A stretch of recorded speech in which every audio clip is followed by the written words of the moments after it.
Meus irmãos, a paz do Senhor. Meus queridos, vamos dar continuidade aos estudos da lição desse segundo trimestre, onde estamos estudando os dons espirituais e ministeriais. Hoje estudaremos a lição de número 8, que tem por título o Ministério de Evangelista. E lembrando que nós estamos já estudando o segundo agrupamento de lições. No primeiro, nós estudamos os dons espirituais. Agora, estamos estudando os dons ministeriais. Já estudamos aqui o ministério de apóstolo e vimos tanto a sua atualidade quanto o contexto bíblico. Da mesma forma, já estudamos também o ministério de profeta e vimos a forma com que o Espírito Santo o aplica no meio da igreja e o quanto ele ainda é atual em nosso meio. Embora esse aparenta ser um dos ministérios mais presentes na Bíblia, ele ainda continua atual e o nosso Senhor ainda continua falando com a sua igreja através dos seus servos. Hoje, irmãos, veremos como que se aplica o ministério de evangelista no meio da igreja e de que forma Deus atua através desse ministério e de como esses ministros são vitais para a obra de Deus. O texto áureo encontra-se na segunda carta a Timóteo, capítulo 4, o versículo 5, e diz assim: Mas tu sê sóbrio em tudo, sofre as aflições, fazendo a obra de um evangelista, cumpre o teu ministério. Essa expressão, cumpre o teu ministério, ela deve ser aplicada a todos os 5 ministérios. Os ministros de Deus, aqueles que têm certeza do chamado que Deus tem sobre as suas vidas, devem viver para esse ministério. A sua vida deve espelhar esse ministério. E esse ministério precisa ser cumprido. Assim como o apóstolo Paulo expressou, quando ele disse: Agora não vivo mais eu, mas é Cristo quem vive em mim. E a vida que agora vivo, vivo-a no Filho de Deus. Então, através do ministério que o Espírito Santo exerce sobre a vida daqueles que são chamados pela graça de Deus, o Senhor Jesus ainda se encontra presente no mundo, quando esses ministérios são apresentados. A verdade prática diz o seguinte: o evangelista proclama o pleno evangelho de Cristo com ousadia. É um arauto de Deus no mundo. E a leitura bíblica em classe encontra-se em Atos, capítulo 8, versículo 26 a 35, que fala da experiência de Filipe na evangelização e no ensino da palavra junto àquele eunuco. O objetivo geral, irmãos, é mostrar a singularidade do ministério de evangelista na vida da igreja. A introdução nos diz assim: o ministério de evangelista é dado por Deus à igreja como um dom valioso. Por isso, o estudaremos procurando vislumbrar como o Senhor Jesus o considerou e como esse dom ministerial por Deus concedido é tratado no Novo Testamento. Então, observando esses 2 pontos, irmãos, primeiro, como o Senhor Jesus o considerava, e aí nós vamos ver aqui na lição tanto o envio dos 70, quanto a grande comissão e a apresentação do ministério de evangelista. Então, de fato, o Novo Testamento nos apresenta que é um ministério de suma importância, que sem o ministério de evangelista, a obra de Deus não se completa. É necessário que homens e mulheres sejam enviados como embaixadores, como representantes do Evangelho de Jesus, para anunciar ao mundo essa mensagem de amor, de graça e de misericórdia. E a introdução encerra-se assim: temos de Jesus a ordem para pregar o Evangelho, e em sua multiforme sabedoria, Deus dispõe para a igreja o poder necessário para proclamar o Evangelho com ousadia. E essa experiência de Filipe, irmãos, nos revela o quanto Deus está disposto para realizar através dos seus ministros aqui na terra. A forma como Filipe se apresenta junto ao eunuco, Deus o tira daquela festa, um anjo aparece para ele e o envia até aquele local onde o eunuco estaria passando, e então Filipe inicia uma conversa com aquele homem e o encontra exatamente no momento em que ele estava com dúvidas em relação à palavra de Deus. Ele já estava estudando o livro do profeta Isaías. E é assim que Deus opera através das nossas vidas. Nós não temos que nos preocupar como que as pessoas estarão, se elas estarão receptivas ou não ao Evangelho. Porque boa parte delas, quando nós chegarmos para falar de Jesus, o Espírito Santo já estará trabalhando na vida delas. Quem foi que começou a questionar na mente do eunuco acerca da passagem que ele estava lendo em Isaías? Esse homem, irmãos, ele não era um turista em Jerusalém. Ele era um judeu praticante. Ele acreditava na palavra de Deus, tanto que ele estava lendo, e ele veio ali a Jerusalém exatamente para participar daquela festa. Ou seja, ele praticava a fé no Deus de Abraão. Então, quem plantou aquela dúvida em seu coração? Quem o fez observar aquela passagem específica ali? Já era o Espírito Santo trabalhando na vida dele e colocando Filipe no local certo para que então a palavra fosse pregada e achasse guarida naquele coração. O primeiro tópico dessa lição tem por título Jesus envia os 70, que é baseado no Evangelho de Lucas, no capítulo 10, o versículos de 1 a 20, que é quando Jesus envia, além dos apóstolos, outros 70 discípulos para irem adiante dele, para anunciarem o reino de Deus nas aldeias por onde ele também haveria de passar.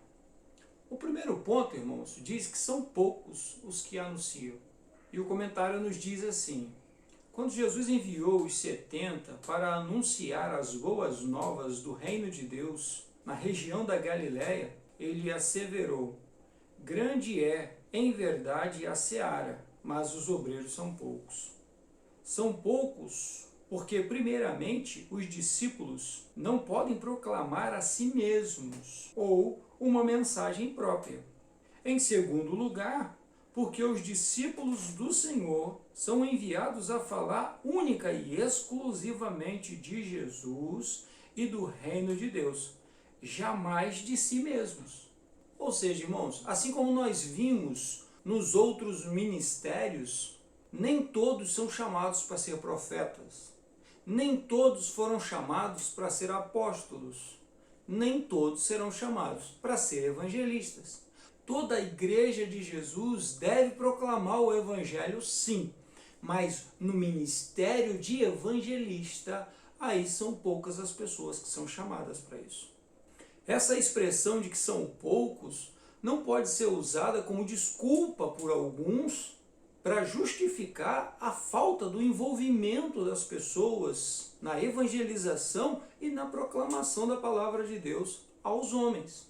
E aí nós vamos ver, irmãos, que as pessoas que são enviadas são pessoas preparadas.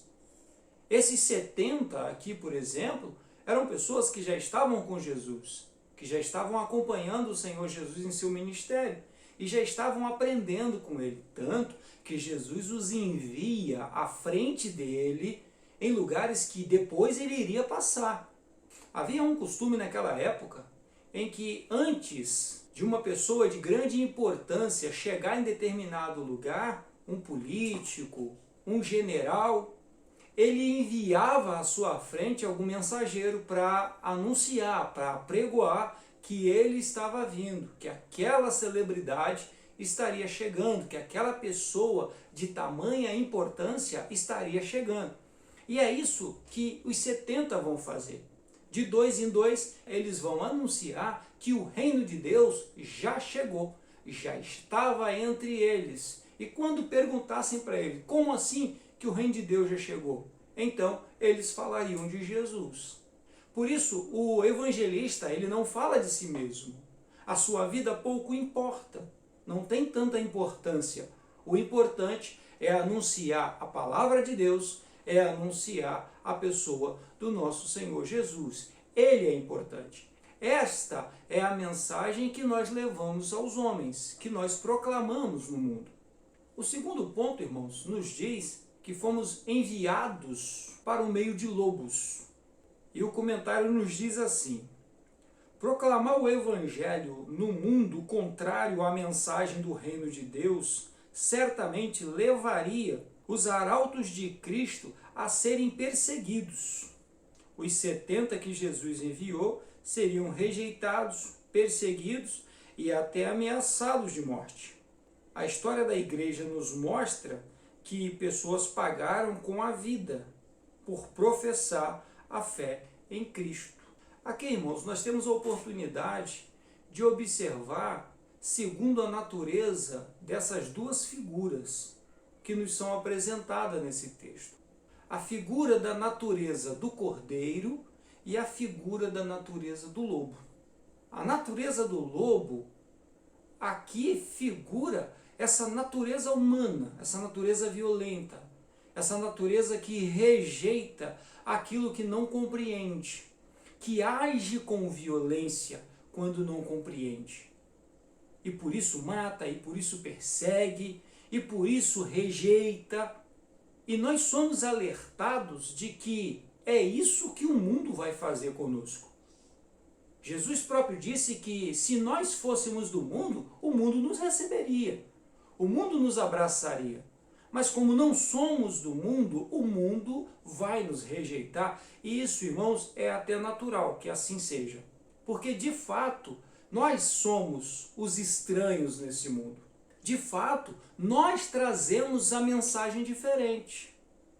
Somos nós quem rompemos com o natural, com aquilo que é comum aos homens, a partir do momento em que apresentamos o Evangelho de Jesus. A partir do momento que nós apresentamos a mensagem de Cristo, o mundo não consegue compreender. Por isso se faz necessário a ação do Espírito Santo, porque de fato eles não compreendem a mensagem de Cristo. De fato, eles não conseguem compreender, não é da natureza deles compreenderem a mensagem do Evangelho, a mensagem do reino de Deus. Por outro lado, a natureza do cordeiro nos revela alguém que não tem a violência como resposta, não tem a agressividade, antes, contra tudo e contra todos, contra o ambiente, contra a ofensa, ele oferece a sua passividade, a sua natureza simples e diferente daquilo que o lobo é. E no nosso caso, como que isso se revela? A mensagem que nós anunciamos é a mensagem de Cristo. Logo, a língua que nós falamos é a língua de Cristo, é a linguagem celestial. E a linguagem celestial é a partir do Evangelho de Jesus. Ou seja, é a partir do amor de Deus, revelado na cruz do Calvário.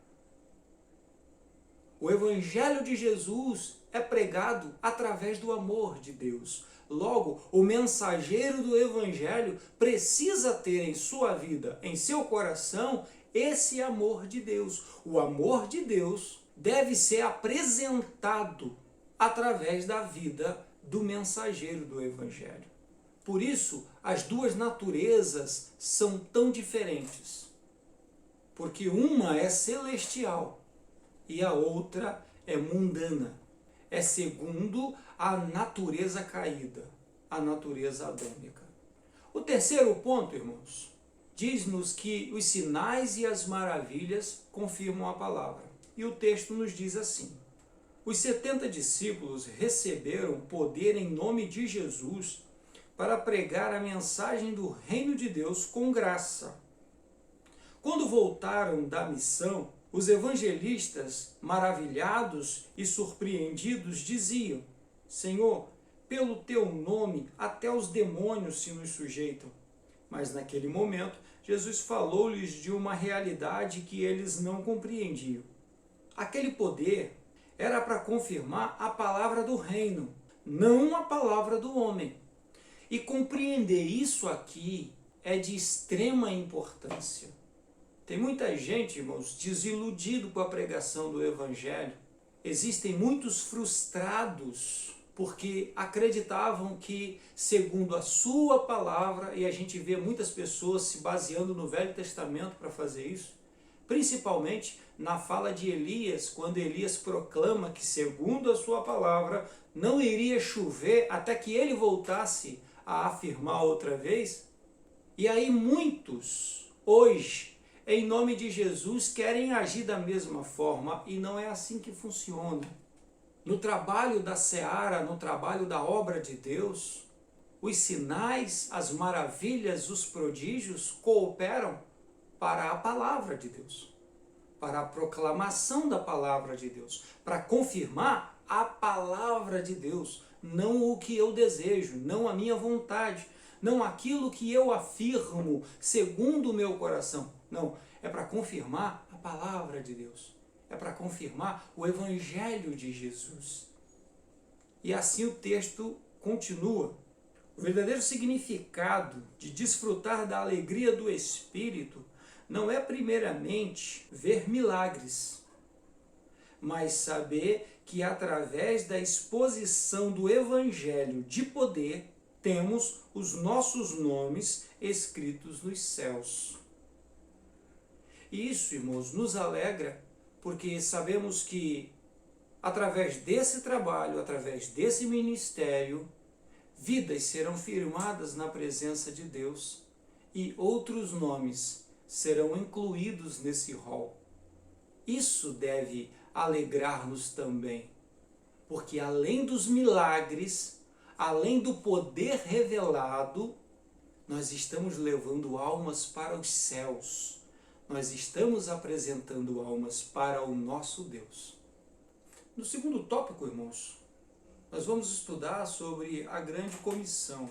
E o primeiro ponto nos diz sobre o alcance dessa grande comissão. E o comentário nos diz assim: a ordem dada por Jesus aos seus discípulos, após a sua ressurreição, foi: ide e ensinai todas as nações, batizando-as em nome do Pai, e do Filho e do Espírito Santo, ensinando-as a guardar todas as coisas que eu vos tenho mandado. Esta ordem é chamada comumente de a Grande Comissão. E isso é Mateus 28, o último capítulo, ali no finalzinho do Evangelho, o versículo 19 e 20. E assim é dada a grande comissão, ou a grande missão, que era ensinar a todos os povos, ensinar a todas as línguas, ensinar em todos os lugares acerca do Evangelho de Jesus, para que a mensagem de Jesus, para que o Evangelho de Cristo Jesus se tornasse a maior de todas as doutrinas da raça humana, para que toda a humanidade pudesse viver neste mundo sob a orientação do Evangelho do Senhor Jesus. Isso, irmãos, de fato vai acontecer em muitas nações. Hoje, por exemplo, nós temos a Carta dos Direitos Humanos, que é completamente baseada nos Evangelhos. É completamente baseada nessa forma como o Senhor Jesus vê a raça humana. Ou seja, todos os seres humanos serem tratados como seres humanos. E não como raças diferentes, como se fossem povos completamente estranhos uns aos outros. Não. Todos nós temos a mesma origem. Todos nós viemos do mesmo lugar. Nós cremos que quem criou o homem foi Deus. O pecado vai turbar a nossa mente, o nosso entendimento, mas o Evangelho de Jesus chega e esclarece isso, limpa completamente a nossa mente, o nosso coração e nos aproxima de Deus.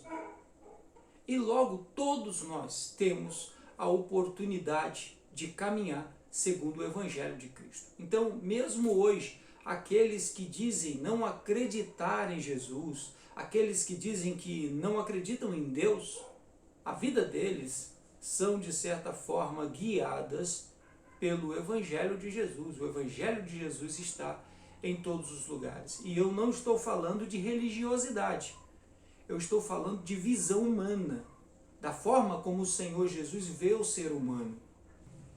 O ponto 2 diz-nos que o mundo está dividido em dois. E ele nos diz assim: quem crê e for batizado será salvo, mas quem não crê será condenado.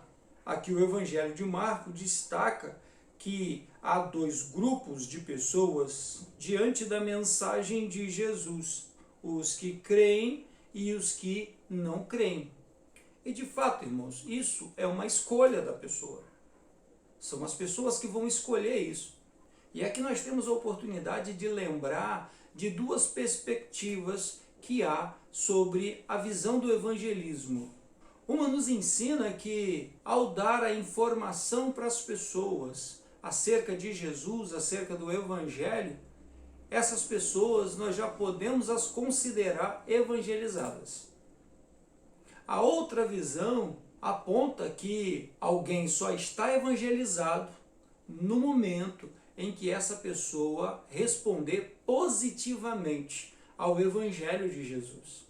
E é nessa segunda visão que nós, da Assembleia de Deus, nos encontramos. Nós não cremos que, ao dar informações para as pessoas acerca do reino de Deus, já é suficiente. Nós acreditamos que as pessoas só estão evangelizadas após responderem positivamente, ou seja, aceitarem o Senhor Jesus como seu único e suficiente Salvador. Antes disso, elas ainda não foram evangelizadas. Podem saber da existência de Jesus, podem até acreditar que Jesus exista, que ele está vivo, que ele é real. Mas enquanto a vida delas não forem totalmente influenciadas pelo Evangelho de Jesus e elas não tiverem comunhão com o Espírito Santo, nós não as consideramos evangelizadas. O terceiro ponto fala sobre a grande comissão hoje. E o texto diz assim: a tarefa da evangelização do mundo está inacabada. Apenas 33% da população mundial é composta por cristãos das várias confissões de fé. Há regiões em que o número de cristãos está diminuindo. E nós vamos ver, irmãos, que as causas são diversas. Uma das razões nós vamos ver figurada na parábola do semeador, quando o Senhor Jesus diz que parte da semente caiu entre os espinhos. E aquilo ali figura exatamente esse cuidado com a vida, né? Essa preocupação, esse envolvimento apenas com a vida terrena. Infelizmente, esse é o erro que alguns pregadores têm cometido. Ao invés de pregarem o Evangelho de Jesus, a palavra de Deus, esse Evangelho simples, o Evangelho que apresenta a pessoa do Senhor Jesus, os ensinamentos de Jesus, como que nós devemos pautar a nossa vida a partir dali, que é a partir do perdão, a partir da misericórdia, a partir da proximidade com Deus, a pessoa do Espírito Santo. Esses tais mensageiros anunciam curas, anunciam milagres, anunciam bênçãos das quais o Evangelho não se baseia. São sinais que seguem o Evangelho. Não é o Evangelho que segue esses sinais. E as pessoas anunciam como se isso fosse o Evangelho. Cura não é o Evangelho. Prosperidade financeira, prosperidade emocional, isso não é o Evangelho. Isso faz parte do Evangelho também. O Evangelho proporciona isso, mas o Evangelho também proporciona perseguição, irmãos. O Evangelho também proporciona lágrimas, proporciona dores. Nós vimos isso quando nós estudamos acerca dos profetas, quando estudamos acerca dos apóstolos, o quanto essas pessoas sofreram, o quanto essas pessoas pagaram caro para continuarem servindo a Deus. E isso tem que ser deixado muito bem claro para as pessoas que estão seguindo a Cristo hoje. Então, quando nós olhamos aí algumas cidades, alguns países, onde igrejas têm fechado, onde templo tem sido transformados em casa de shows, nós temos que fazer a seguinte pergunta: qual era o evangelho que era proclamado nesses lugares? Era o evangelho de Jesus? Era a mensagem de Jesus que era pregada nessas cidades, que eram pregados nesses países? Ou era a mensagem de determinadas pessoas? Ou era a visão que determinadas pessoas tinham do evangelho? Porque o evangelho de Jesus é vivo, porque é o Espírito Santo que atua através desse evangelho. Então nós temos que observar isso e temos que vigiar sobre isso. Nós cremos que somos servos de Deus, irmãos, e que seguimos debaixo da orientação do Espírito Santo. Então temos que vigiar sobre a mensagem que pregamos, sobre a mensagem que anunciamos. Quando você convidar alguém para ir à igreja, não anuncia para essa pessoa que se ela for lá, ela será curada. Ou se ela for lá, ela vai receber uma bênção. Isso pode acontecer, isso vai acontecer, mas não pode ser esta a nossa pregação. A nossa pregação é o amor de Deus. A nossa pregação é o nome de Jesus. As pessoas têm que ir às nossas igrejas por causa de Jesus, não por causa das curas, não por causa dos milagres. É a pessoa do Senhor Jesus que nos atrai. É a amizade com Ele, é essa intimidade com Ele, é que nos atrai. Não os milagres. Os milagres fazem parte. Ele vai abençoar, Ele vai curar. Jesus cura hoje, sim, mas não é por causa da cura que nós o seguimos. Não é por causa dos milagres que nós estamos fazendo a sua obra. Estamos fazendo a sua obra porque o nosso nome está escrito lá no livro da vida. Nós vamos morar no céu com Ele. Nós iremos para lá junto dele. O Espírito Santo nos levará para lá.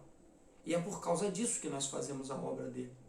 Porque nós o amamos e nós queremos estar com Ele para sempre. Ele disse: eu estarei convosco até a consumação dos séculos.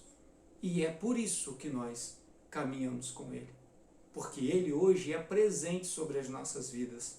E nós queremos a completude disso. Aquilo que é conhecido em parte será conhecido completamente, como nos revela Romanos 13. O Evangelho de Jesus é a nossa mensagem. O Senhor Jesus é quem nós proclamamos. O terceiro e último tópico, irmãos, fala sobre o dom ministerial de evangelista. O primeiro ponto vai nos falar sobre o conceito de evangelista. E diz-nos assim: o termo evangelista deriva do verbo grego euangelizo. Isso é, transmitir boas novas do evangelho. Como dom, refere-se àquele que é chamado para pregar o evangelho. Foi concedido pelo Pai através de uma capacitação ministerial, objetivando propagar o evangelho de Cristo para toda a humanidade. O evangelista tem paixão pela salvação dos pecadores. E essa palavra paixão, irmãos, fala da forma como essa pessoa se entrega, da forma como essa pessoa se doa pela vida dos outros, pelo resgate dessas almas. Ele entende com a alma, ele entende com o seu coração completo de que essas vidas precisam se aproximar de Deus. Que essas pessoas realmente precisam ter um contato com o nosso Deus, precisam ter uma experiência com Jesus Cristo, para que possam firmar os seus passos, para que possam caminhar com liberdade, livres do pecado, livres da condenação e gozando dessa amizade, dessa proximidade com o Espírito Santo. São pessoas que são motivadas por Deus para irem de encontro às almas, estejam elas onde estiverem, e com o amor de Cristo abraçar essas vidas e conduzir até o seio da Igreja de Cristo, onde os demais ministérios continuarão os trabalhos que é necessário para que uma vida se firme na presença do Senhor. o segundo ponto, que fala-nos sobre o papel do evangelista, o comentário diz assim: o evangelista é, por excelência, o pregador das boas novas de salvação. Através da sua mensagem, vidas são alcançadas e conduzidas a Deus. O terceiro e último ponto, irmãos, fala sobre a finalidade do ministério de evangelista e diz assim: da mesma forma que o ministério de apóstolo e de profeta, o do evangelista tem por finalidade preparar os santos do Senhor para uma vida de serviço cristão, bem como a edificação do corpo de Cristo. Ou seja, ele não está separado dos outros ministérios. Não existe um ministério isolado do outro. Todos os ministérios estão conectados, porque todos eles trabalham com uma única finalidade, que é a edificação do corpo de Cristo, que é o aperfeiçoamento dos santos. E assim todos os ministérios, todos os dons, todos os serviços trabalham para que o corpo de Cristo se aperfeiçoe e cada crente esteja ligado nesse corpo, em plena comunhão com o nosso Deus.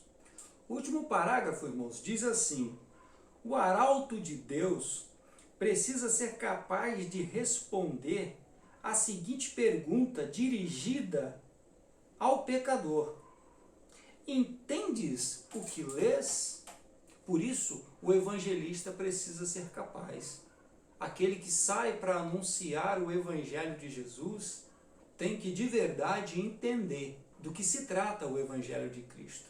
Precisa compreender a palavra de Deus, precisa estudar bem a palavra de Deus, precisa estar afinado com a Bíblia, para que não seja surpreendido, irmãos, nem envergonhado por falta de conhecimento de algum texto.